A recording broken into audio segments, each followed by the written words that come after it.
Good news, I'm living with 5 incredibly beautiful girls. Bad news, they are my siblings. Great news, they're not actually related by blood.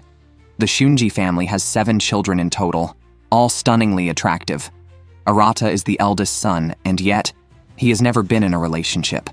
He seeks advice from his younger brother, Shion. Meanwhile, their sisters join in, always teasing poor Arata. He's been relentlessly mocked by his younger sisters, and deliberately seduced by his older sisters because of a past mistake with the youngest, Kotono. However, their eldest sister, Banri, shows understanding, reasoning that being surrounded by such charming girls daily, some fortunate incidents are bound to happen. Seiha, the academic ace, disagrees, reminding them of the genetic risks of close relations. Thankfully, Minami still defends her brother. Just as Arata moves to thank her, he's reflexively punched by her. Suddenly, Uka asks if they're free on Saturday to go out after celebrating Kotono's birthday. The Shiunji daughters, each a breathtaking beauty with their own fan clubs, make many passersby envy their supposed blissful life. However, Arata, as the eldest brother, finds it overwhelming. Despite being the oldest, he can't retaliate when beaten up at home and feels his parents are biased towards the girls. Thus, Arata and Shion have long endured bullying by their 5 sisters. Yet they can't deny their sister's excellence. Eldest sister Banri, 18, attends a prestigious university. Seiha, 17, a high school senior and science club president. Uka, 16, excels in academics and sports. Minami, 15, a tennis prodigy until last year. And Kotono, 14, the youngest with a massive fan base due to her cute, introverted personality. Even so, Arata and Shion must maintain appropriate thoughts about their sisters, despite a secretive past incident between Arata and Kotono. Arata, though the eldest, is quite immature. Despite his good prospects, he only harbors secret crushes and hesitates even to befriend them. As he contemplates this, Uka enters, finds him studying neatly, and joins him. Arata inadvertently glances at her and comments on her scant attire, leaving Uka speechless. They've bathed together since childhood, she reminds him. Curious, Uka asks about Arata's crush. Learning they're on the same committee, she offers to connect them but is stopped by Arata, who asks her not to meddle. Offended by his ungratefulness, Uka storms out, cursing that Arata will never find a good wife. In her room, Kotono was looking at a family photo, focusing solely on Arata. Surprisingly, she harbored inappropriate feelings for her own brother. Meanwhile, Arata's first love ended before it could even begin. After school, he saw the girl he liked with another boy. She already had a boyfriend. Arata felt bitter and wondered if his life would have been different if he weren't a Shiunji. But there was no time to dwell on it, as today was Kotono's 15th birthday party. All 7 siblings had dressed up, but soon after sitting down, Uka and Minami began arguing over a lost earphone. Uka criticized Minami for focusing too much on sports instead of studying. The argument escalated, leading Uka to harshly say she didn't want Minami as a sister. Unable to bear it, Arata intervened, urging them to speak kindly as siblings. Just then, their father arrived, and they toasted to Kotono's birthday. However, he announced that they were not real siblings, but his adopted children, except for Shion and Minami, who were actual twins. The rest were not blood-related. He urged them to accept this reality quickly. Then dinner was served. But the mood was dampened by the revelation. Everyone struggled to accept it.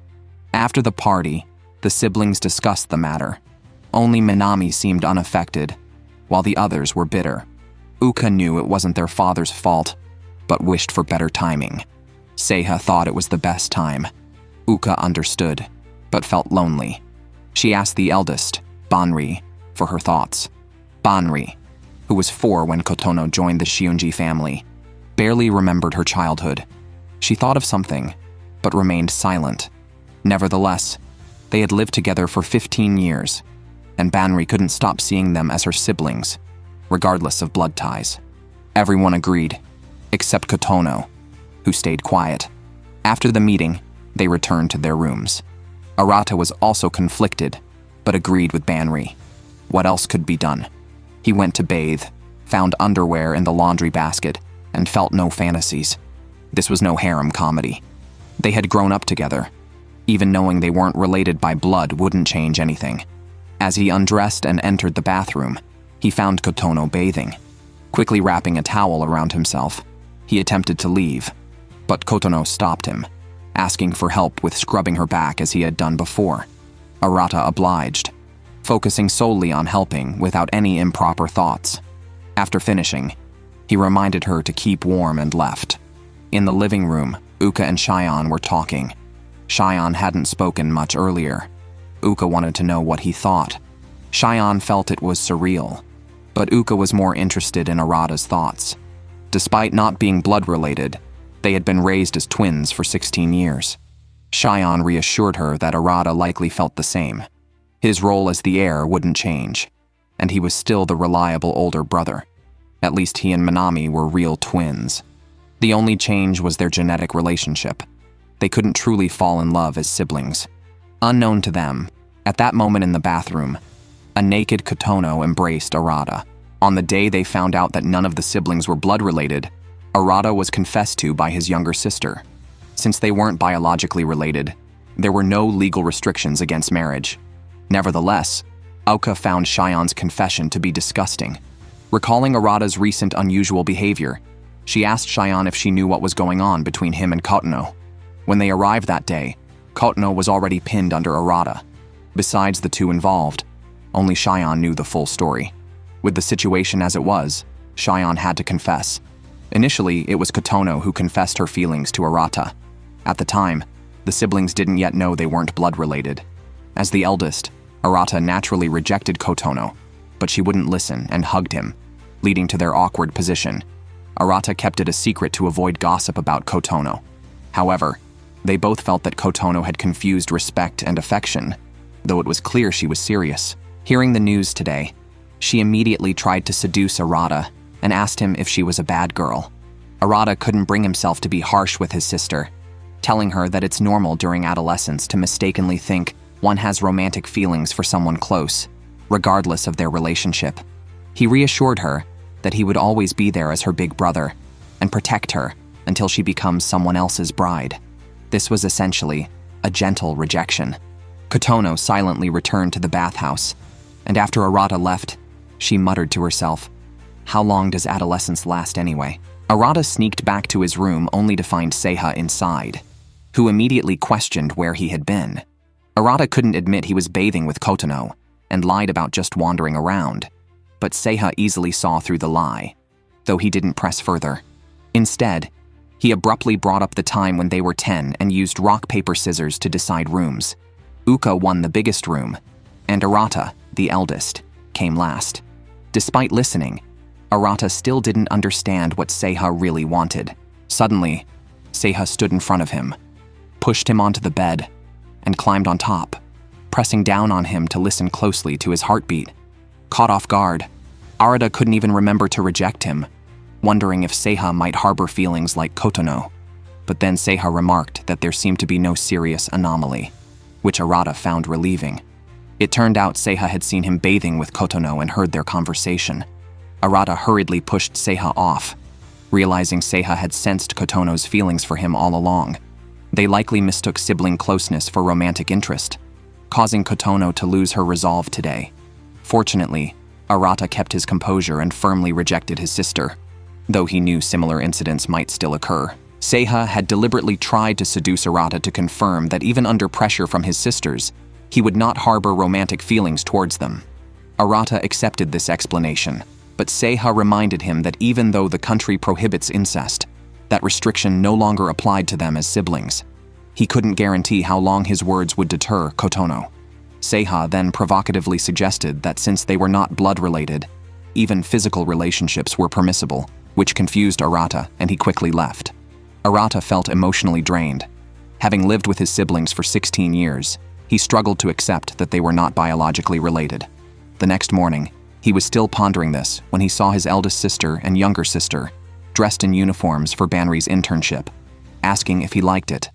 Arata emphasized they were siblings and should avoid such inappropriate topics. He then left with Shion, escorted by their eldest sister. The sibling trio stood out, unaffected in their school life. Despite a day passing, the revelation still felt unreal to Arata. After school, he met Minami, the most lively among them and very popular among the girls. Just out of the school building, she was surrounded by girls wanting pictures with her. Minami, who had gained a lot of female fans recently, fulfilled their requests. Arata was astonished that even Minami was stealing all the female attention.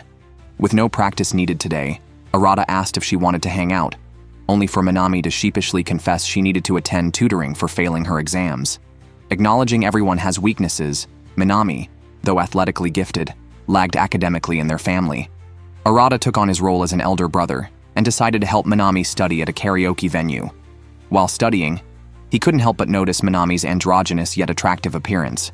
However, Minami soon got distracted and started singing again, leading Arata to follow along, realizing he was happiest with her. After singing, they decided to head home without further studying.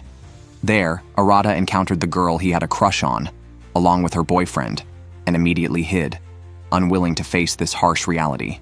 Minami quietly observed this. On their way home, Arata discussed yesterday's revelation with Minami, who seemed the most normal about it since she was mostly concerned about their biological parents and worried about the sensitive Kotono. To Minami, the bond they shared over 15 years was what really mattered. She then cheered up Arata, saying not to be down about his crush having a boyfriend, revealing she knew from Uka. Minami comforted him by listing his good qualities, hoping he would regain his spirits. She also returned a pair of headphones she had found to Uka, and the sisters reconciled, sharing a cake together. Since confessing to his elder brother, Kotono now ignores Arata. Arata is conflicted, unsure if his sister really listened to what he said that day. Caught daydreaming by Seiha, it was revealed that Seiha had tested Arata and confirmed his feelings towards his sister were appropriate. Meanwhile, the lively Minami appeared, still engrossed in the fighting game they played yesterday, calling him Senior. Seiha mocked this, suggesting such a title should be for someone more mature. Arata, used to this, is the least regarded among his siblings. Unexpectedly, at school, he saw his crush. Oka asked if he didn't want to confess, which Arata obviously did, but she already had a boyfriend. Poor Arata, his first love ended before it began. After speaking, Oka returned to her friends, surrounded by a crowd of girls, a true charmer. Arata really wanted to share how domineering she is at home. Then, those girls noticed Arata, only now realizing he was also a different type of handsome from Shion. They even discussed confessing to Arata. Oka quickly intervened, listing Arata's flaws in a flustered manner, blushing as she did. Would a normal sister notice so much about her brother? Unfortunately, Arata, oblivious, missed the hints. On the weekend, the 7 siblings went to a marine park for Kotono's birthday. Upon arrival, Oka and Minami excitedly ran off, with Minami complaining of hunger. Banri, as the eldest, went to buy food, asking Arata to help. When they returned, everyone was gone, and no one answered their phones. Banri suggested a date with Arata, confident they wouldn't get lost. They ate all the food, with Banri playfully clinging to Arata's arm, making him blush and look away. Banri noticed and teased him about feeling a soft touch near his elbow, posing seductively, which was too much for Arata, who quickly pulled away. Walking together, being seen with such a beautiful sister was a privilege for Arata, garnering almost constant looks. As they walked, Banri whispered that she would let him touch her if they were at home, making Arata blush and trip up the stairs. She helped him up, and they rode a roller coaster together. Attempts to call the others failed. Meanwhile, Oka and the others speculated where the playful eldest sister might take Arata. Kotono, silent and seemingly concerned, was encouraged by Minami to try everything she wanted to play, showing sibling care. As evening approached without contact, Arata and Banri rested. Banri ate a roll for energy, giving Arata a chance to ask her opinion. Surprised but not dismayed, Banri listened as Arata expressed his hope that nothing would change among the siblings. Touched by his expression, she couldn't resist ruffling his hair. Knowing she was the eldest, she had resolved to protect her siblings, reassuring Arata she would always be there to help. As they prepared to leave, A little girl accidentally spilled her drink, and Arata shielded Banri, getting soaked. The girl apologized quickly, and Banri helped clean Arata, who declared his intent to protect as well. Being her brother made Banri's heart flutter. After sending the girl and her mother away, the other 5 siblings arrived, and all 7 finally reunited. However, Banri and Arata stayed back, with Banri secretly holding Arata's hand and smiling brightly. Before they knew it, it was evening, and the amusement park was still bustling. Oka, running at the front, was like a princess, with Minami cheering her on. Arata didn't want to join in and decided to use the restroom, with Shion and Kotono following him. Once they left, Seiha, who knew about the situation, immediately told the other sisters about Kotono's confession to Arata. The other 3 were quite shocked. Seiha confirmed that Arata showed no romantic excitement and detailed her testing method. Oka was speechless, and Banri and Minami were amazed at Arata's lack of reaction. According to Arata's reaction, it seemed that Kotono's confession was impulsive. She wanted to discuss a peaceful solution with her sisters. However, Banri thought Kotono wasn't serious, possibly driven by hormones, and they couldn't blame their younger sister. To avoid embarrassing Kotono, they decided to pretend they didn't know about it.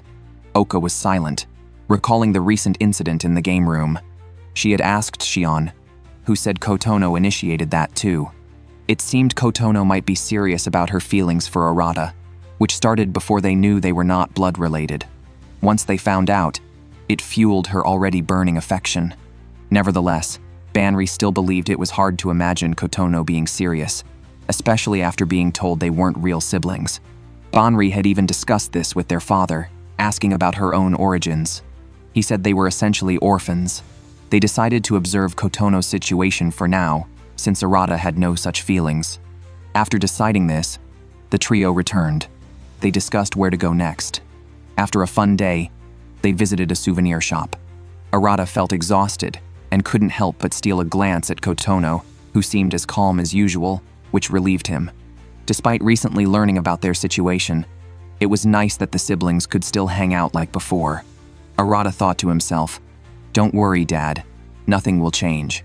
Before reaching the souvenir shop, the park's fireworks show started. They enjoyed the fireworks bursting in the sky, feeling like one family. Unexpectedly, at the souvenir shop, Arata saw the girl he had a crush on. Fortunately, she didn't see him. Then, Oka came out, uninterested in the souvenirs, and went for a walk with Arata, taking the chance to tell him something that she also liked Arata. After Kotono, Oka also confessed to Arata.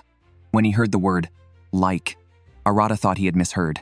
He suddenly remembered discussing a similar topic with Shion. Once it was established that there was no blood relation, these siblings were just close friends of the opposite sex. Shion had even told Oka about Arata and Kotono's situation. Oka herself didn't believe Arata would do such a thing. Arata firmly believed that even without a blood relation, they were still siblings. And now Oka had confessed to him too? But in the next second, Oka corrected herself.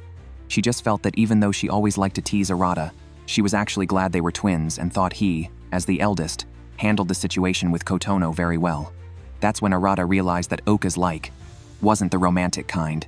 Indeed, his former twin sister was quite tsundere. Annoyed, Oka left, leaving Arata alone to regret and agonize. However, that like might actually have been the kind Arata was thinking of after all. The next morning, Arata was working out in the gym. Before long, Minami also arrived. Arata did not dream of becoming a professional athlete. He had just grown accustomed to using exercise to calm himself, a habit instilled by their strict father. Out of their 7 siblings, only Minami insisted on training every day, so Arata had always admired this sister. Unbeknownst to him, Minami had accidentally overheard his secret. Last night, when Arata and Oka went out for a walk, Minami went out to find them. Just as she was about to greet them, she heard Oka say that she liked Arata, which scared her into turning back immediately without hearing the rest of the conversation. This made her especially curious about the relationship between Arata and Oka, but she was too embarrassed to ask her brother directly. She could only try to hide her anxiety through exercise. However, she couldn't hold back any longer, and finally asked what was going on between Arata and Oka. Arata responded with a question, asking what she meant. Although he often argued with Oka, their relationship was very good now. Hearing Arata's normal reaction, Minami was reassured, but she still couldn't help but be concerned about that like. On the other hand, Arata became concerned, wondering why Minami would suddenly ask such a question. Could it be that she had some thoughts about the siblings after hearing what their father said? Arata pondered this as he entered the bathroom. As he opened the door, he saw Seiha nearly naked and quickly withdrew.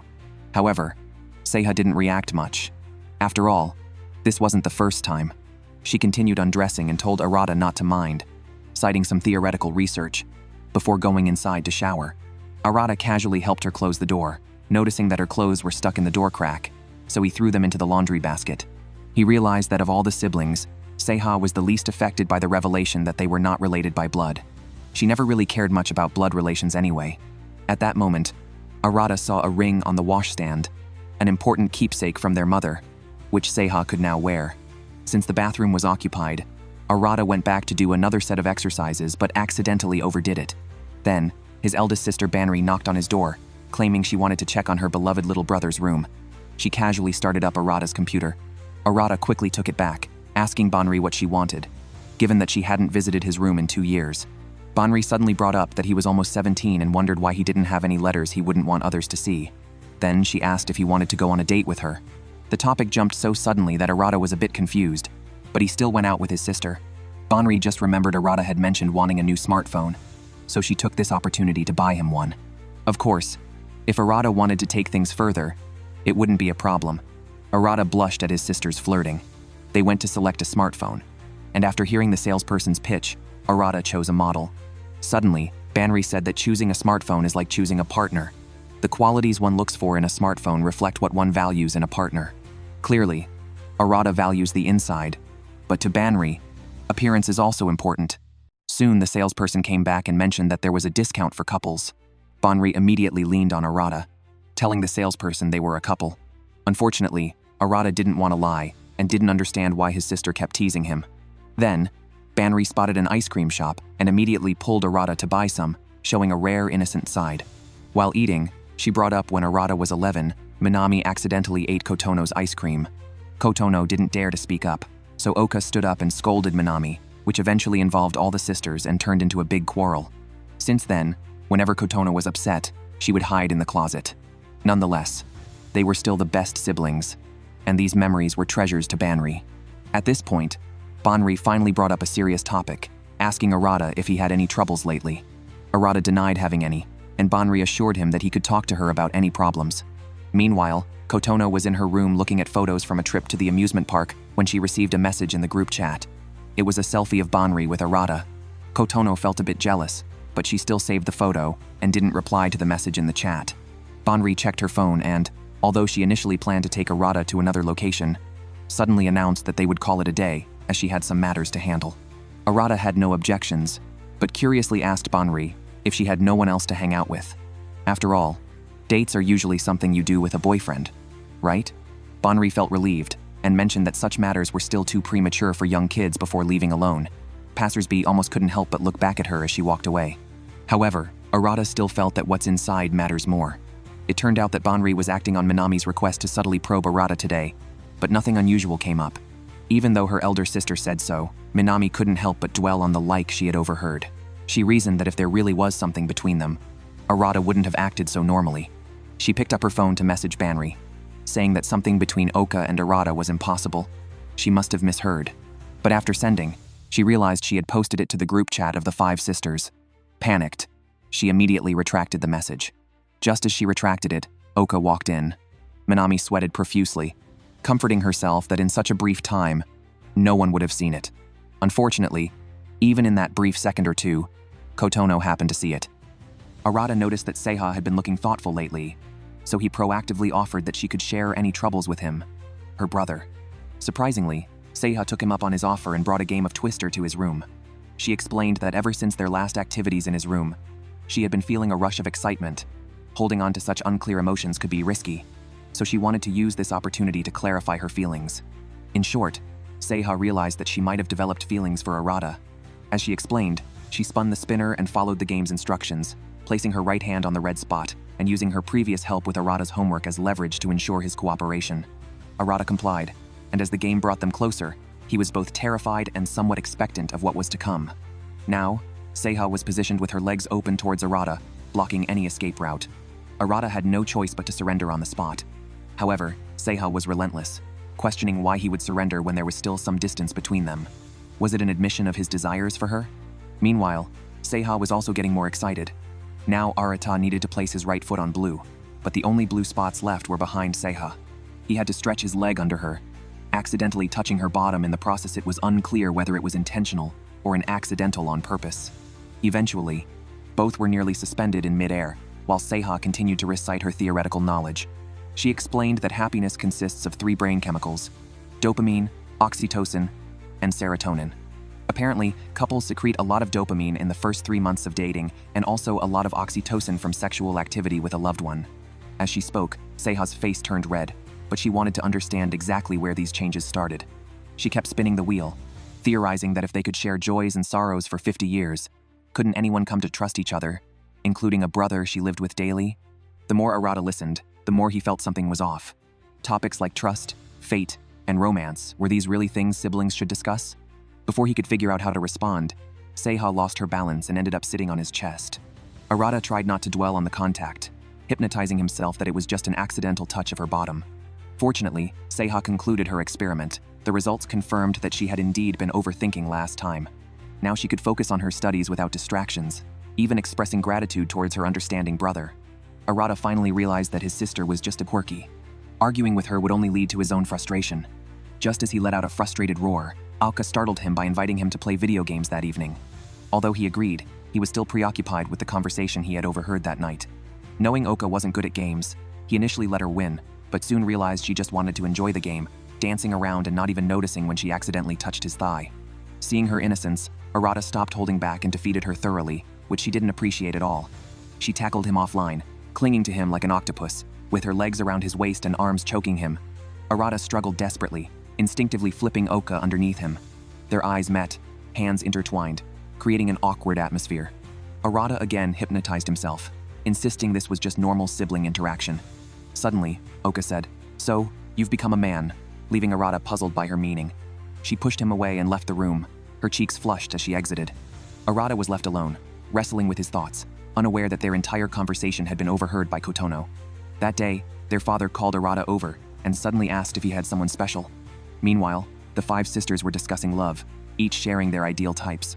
Oka's ideal was a highly educated, high-earning, tall, handsome man. Seiha had more comprehensive plans, detailing her blueprint for the future. Minami casually asked Kotono, but then thought better of it, considering her too young for such topics. Kotono stayed silent, just listening to her sisters.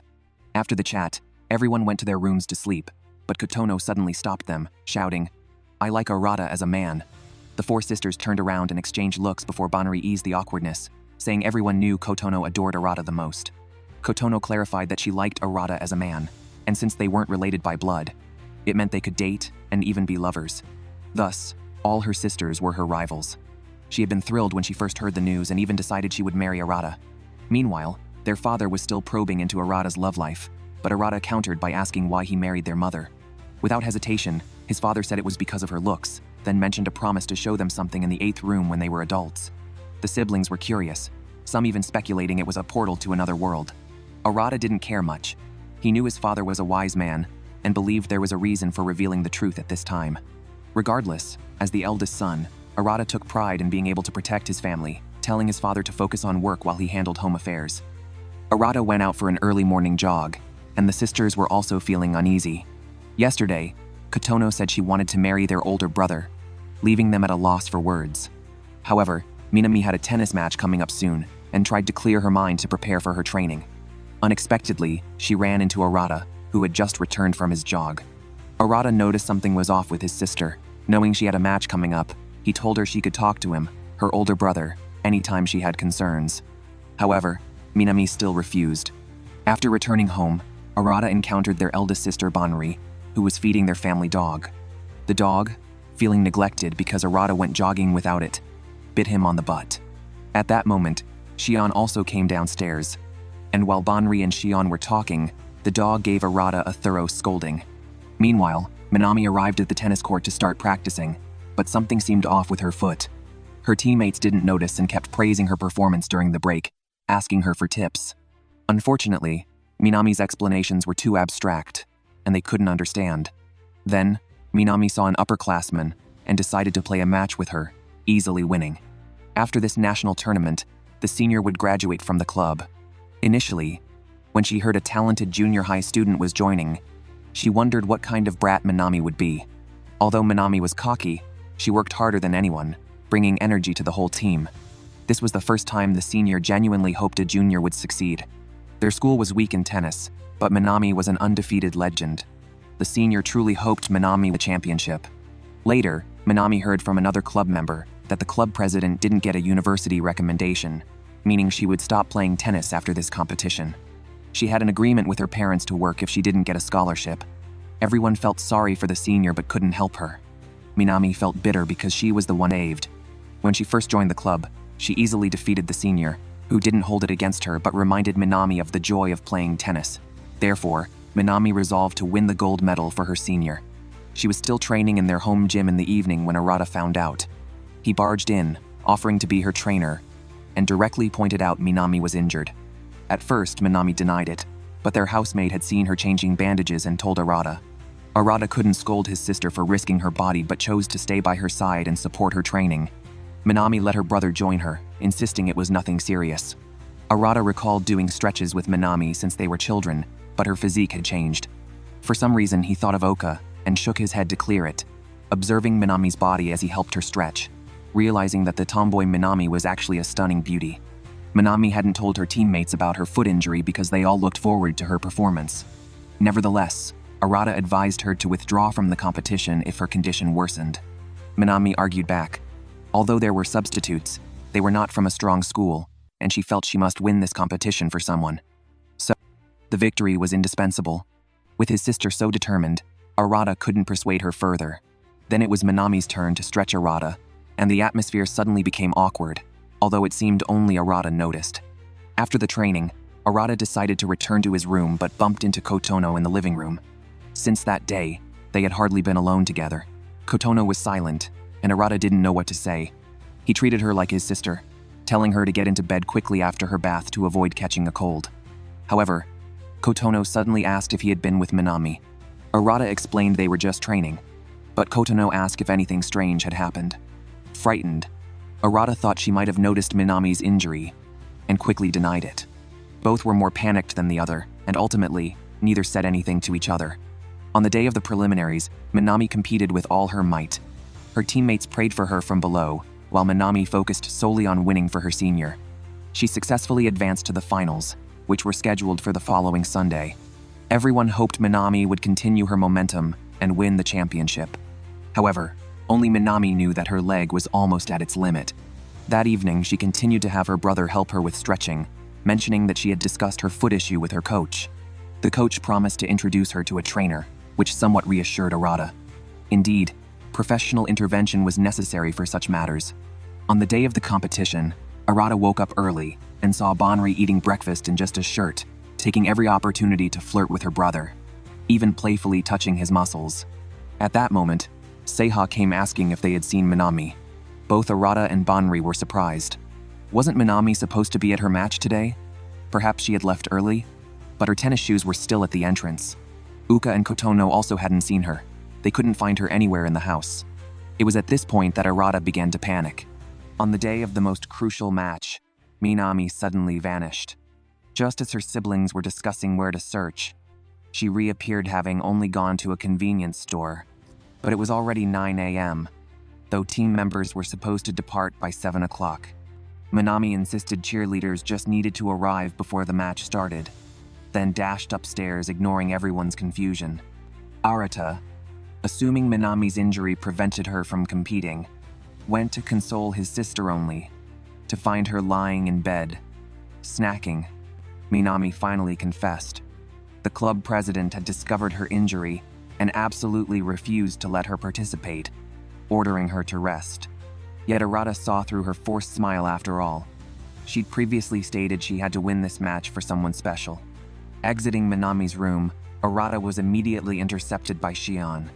That morning, Shion had accidentally seen Minami crouched, crying in a corner, only now understanding she'd been removed from the finals roster. As twins, Shion knew Minami prioritized others' feelings over her own, feigning energy to avoid worrying people. yet always suffering deepest. Hearing this, Arata stormed back into Minami's room. Outside, Aoka and others had prepared a car to rush her to the venue, but Minami hesitated, her confidence shaken. When the president noticed her foot injury and informed the coach, both opposed her competing.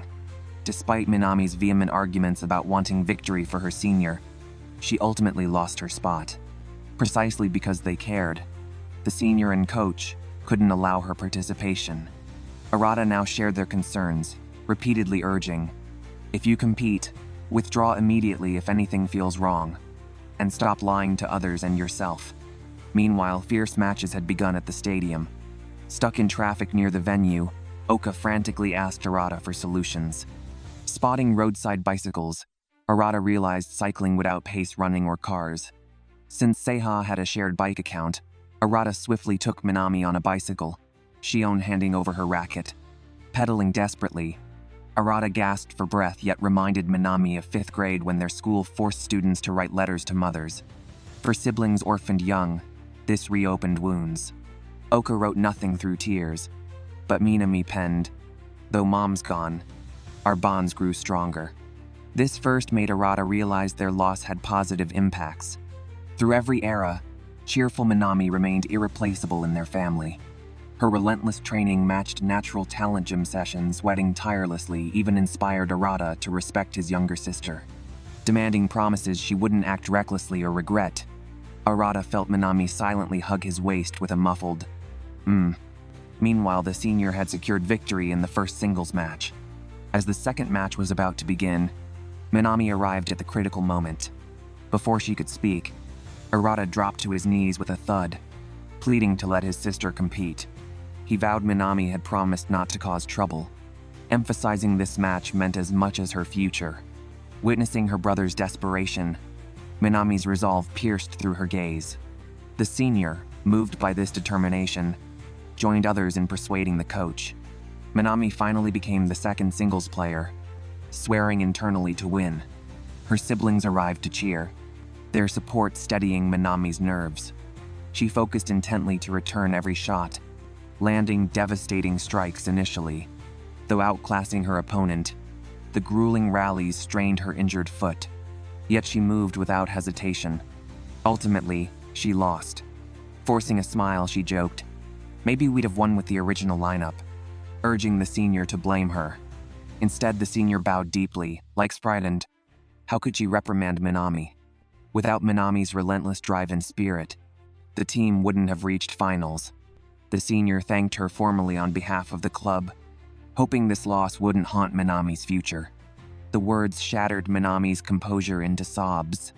Later, siblings waited in the car. Finding Minami alone on a bench, Arata embraced her as she instinctively smiled, a mask cracking over regret and guilt. Why thank me when I failed? Even scolding would hurt less. Yet she confessed gratitude. Staying home would have bred lifelong regret. As she feigned normalcy to return, Arata yanked her into his arms. "Stop lying. You're allowed to cry."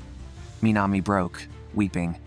"I don't know how to make amends, but I'll never lose again. I'll grow stronger." Arata tightened his hold. He'd always believed she could.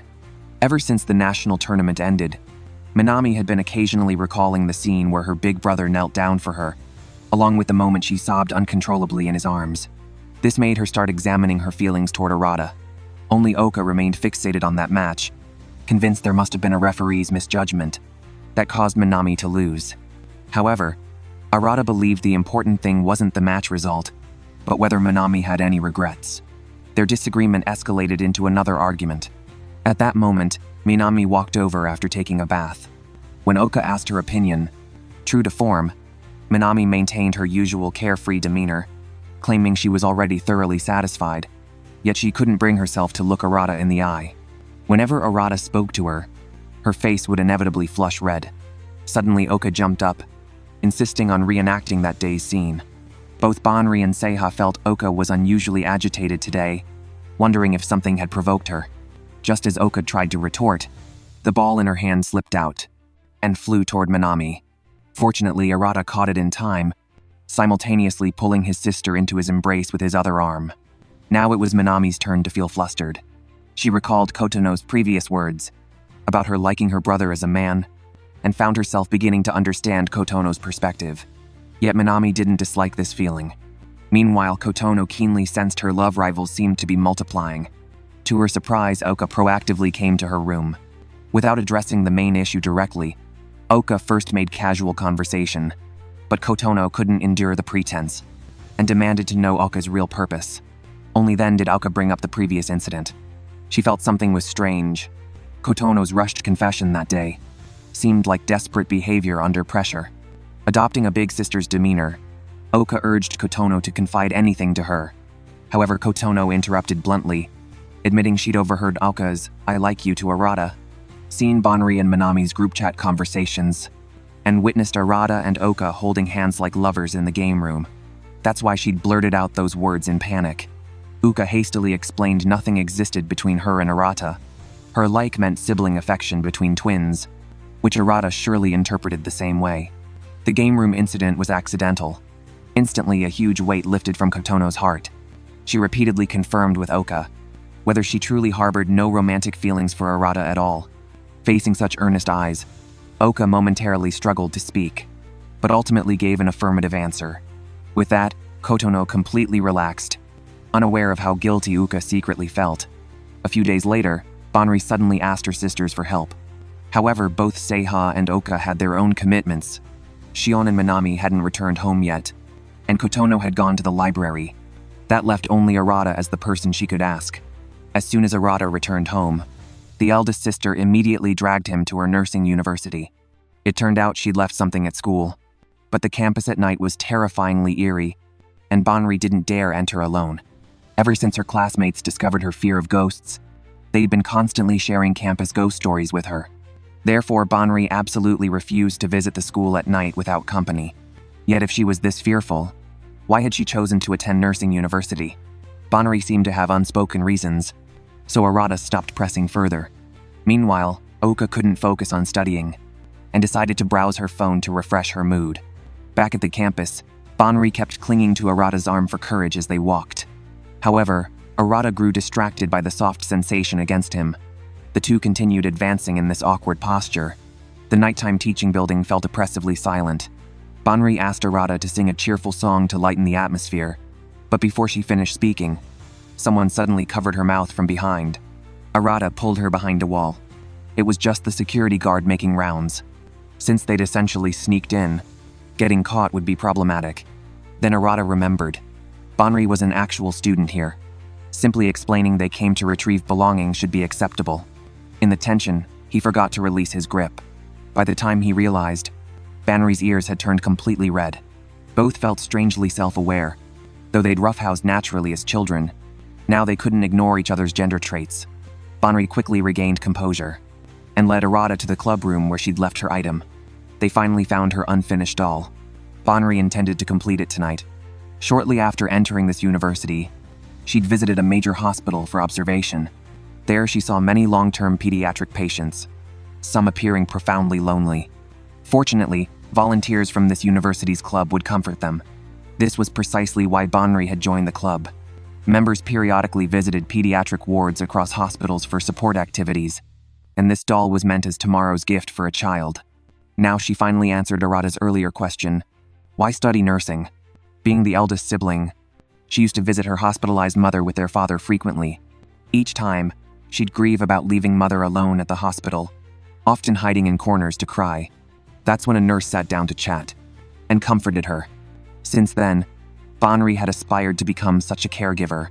Choosing nursing university was her first step toward that dream. After retrieving her item, Banri felt considerably more relaxed.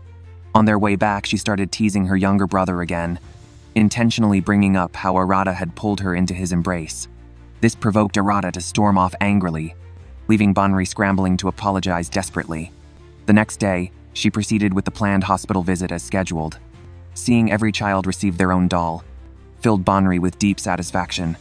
She even took a group photo with the children and sent it to Arata. After all, he'd contributed to this effort too. When mock exam results were announced, Oka had shockingly dropped straight from grade A to grade B. Consequently, she packed her bags early the next morning. and announced she was going to Yamanashi to calm herself down alone. Meanwhile, the other siblings continued their daily routines as usual. However, 3 days later, when the long weekend concluded, Oka still hadn't returned.